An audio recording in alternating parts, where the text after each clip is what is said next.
మిగిలిన అన్నంలో మరిగే నీళ్ళు వేస్ట్ చేసిన ఈ రెసిపీ చాలా రుచిగా చాలా టేస్టీగా అయితే ఉంటుందండి. ఈ రెసిపీ వచ్చేసి ఇంట్లో వాళ్ళందరికీ నచ్చుతాయి.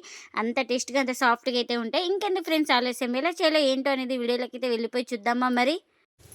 ఇంకా ముందుగా ఒక మిక్సింగ్ బౌల్ అయితే తీసుకొని అందులోకి ఒక కప్పు మిగిలిన అన్నాన్ని అయితే తీసుకుంటున్నాను. నేను ఇక్కడ మిగిలిన అన్నం అయితే తీసుకున్నానండి. మీరు కావాలంటే ఫ్రెష్‌గానే తీసుకోవచ్చు.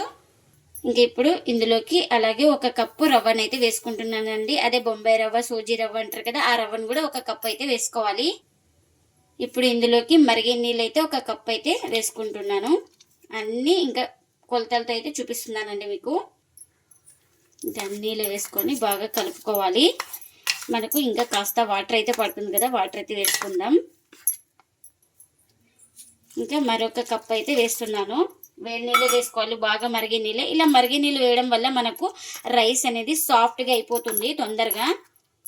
ఇంకా అన్నీ వేసుకొని ఇలా బాగా స్పూన్ తోటి కలుపుకోవాలి. ఇంకా ఇలా మొత్తం బాగా కలుపుకొని ఇంకా ప్లేట్ అయితే పెట్టుకొని ఒక 10 నిమిషాలు పక్కన పెట్టుకుంటే మనకు రవ్వ రైస్ బాగా సాఫ్ట్గా నానతాయండి. ఇంకా ముందుగా ఒక కడాయి అయితే పెట్టుకొని ఇంకా ఇప్పుడు ఇందులోకి కారానికి తగినంత మిర్చిని అయితే వేసుకుంటున్నా. ఇంకా అలాగే ఇప్పుడు ఇందులోకి వెల్లుల్లి రెబ్బలు, 1 ఇంచు అల్లం ఇలా చిన్నగా కట్ చేసుకొని వేసుకోవాలి. 1 స్పూన్ ఆయిల్ కూడా వేసుకుంటున్నా. ఇంకా ఇవన్నీ వేసుకొని బాగా మిర్చి వేగిపోవాలి మనకు. ఇలా మిర్చి వేగిన తర్వాత ఇప్పుడు ఇందులోకి పల్లీలు అయితే వేసుకుంటున్నా. ఇంకా ఈ పల్లీలు కూడా మిర్చితో పాటు బాగా ఫ్రై చేసుకోవాలి. ఇంకా చూడండి, పల్లీలు మిర్చి అన్ని బాగా ఫ్రై అయిపోయినాయి కదా. ఇప్పుడు స్టవ్ అయితే ఆఫ్ చేసుకొని పూర్తిగా చల్లారిన తర్వాత అయితే గ్రైండ్ చేసుకోవాలి. ఇంకా చల్లారిన తర్వాత అయితే ఒక జార్ అయితే తీసుకొని ఇంకా అందులోకి అయితే వేసుకుంటున్నాను పల్లీలు మిర్చి అవన్నీ. ఇంకా ఇప్పుడు ఇందులోకి రుచికి తగినంత సాల్ట్ అలాగే కాస్త వాటర్ అయితే వేసుకోవాలి. ఇంకా ఇప్పుడు మూత పెట్టుకొని గ్రైండ్ చేసుకుందాం. ఇంకా గ్రైండ్ చేసుకున్న తర్వాత ఒక బౌల్ తీసుకొని ఇంకా అందులోకి అయితే ఈ చట్నీని అయితే వేసుకుంటున్నా. ఇంకా ఇందులోకి పోపు కూడా పెట్టుకున్నాను. ఆ పోపును కూడా చట్నీలోకి అయితే వేసుకుంటున్నా. ఇంకా మనకు చట్నీ అయితే రెడీ అయిపోయింది. ఇంక ఇప్పుడు ఒక 10 నిమిషాల తర్వాత అయితే ఇంకా రైస్ అలాగే రవ్వ అనేది మనకు బాగా నానింది కదా, ఇలా ఒకసారి స్పూన్ తోటి కలుపుకొని ఇంకా ఇలా మొత్తం బాగా కలుపుకున్న తర్వాత ఒక జార్ అయితే తీసుకొని ఇంకా అందులోకి అయితే వేసుకుంటున్నాను. ఇంకా ఇప్పుడు ఇందులోకి రుచికి తగినంత సాల్ట్ వేసుకొని ఇంకా మూత పెట్టేసుకొని స్మూత్గా గ్రైండ్ చేసుకోవాలి. ఇంకా గ్రైండ్ చేసుకున్న తర్వాత ఇంకా ఒక బౌల్లోకి అయితే తీసుకుంటున్నాను. ఇలా బాగా స్మూత్గా గ్రైండ్ చేసుకోవాలి. ఇంకా ఇప్పుడు ఇందులోకి ఒక 3 స్పూన్ల దాకా పెరుగును కూడా వేసుకుంటున్నా.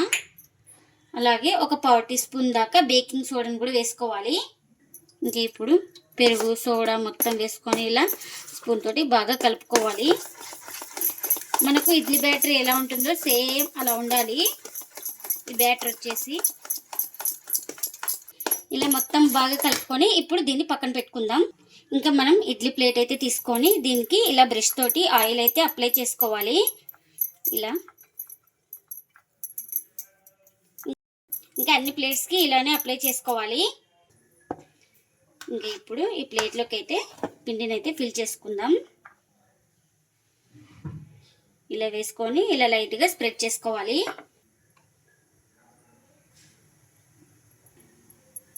ఇంకా ఎన్ని అయితే అన్ని ప్లేట్స్కి ఇలానే ఫిల్ చేసుకోవాలి.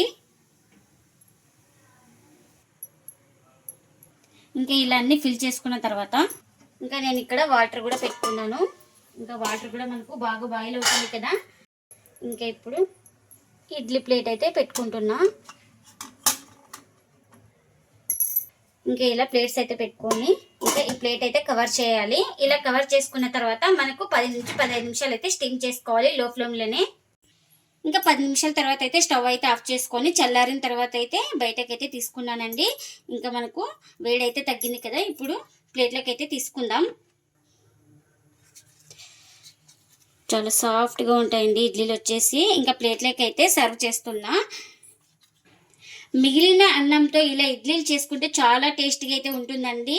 ఎప్పుడు మిగిలితే అప్పుడు ఇలా చేసుకుంటే చాలా బాగుంటాయండి. ఇడ్లీలు చాలా సాఫ్ట్గా చాలా టేస్టీగా అయితే వస్తాయండి. నార్మల్ ఇడ్లీల కన్నా చాలా బాగుంటాయి. ఇంకా ఇడ్లీలు వచ్చేసి అందరికీ నచ్చుతాయండి, అంత టేస్టీగా అయితే ఉంటాయి మనకు. చూడండి ఇడ్లీని చూపిస్తాను ఎంత సాఫ్ట్గా ఉన్నాయో చూడండి మనకు. ఇంకా చట్నీ కూడా చేసుకున్నాం కదా, చట్నీని కూడా సర్వ్ చేస్తున్నా. మనం చట్నీతో కానీ సాంబార్తో కానీ ఏది తిన్నా చాలా బాగుంటుందండి.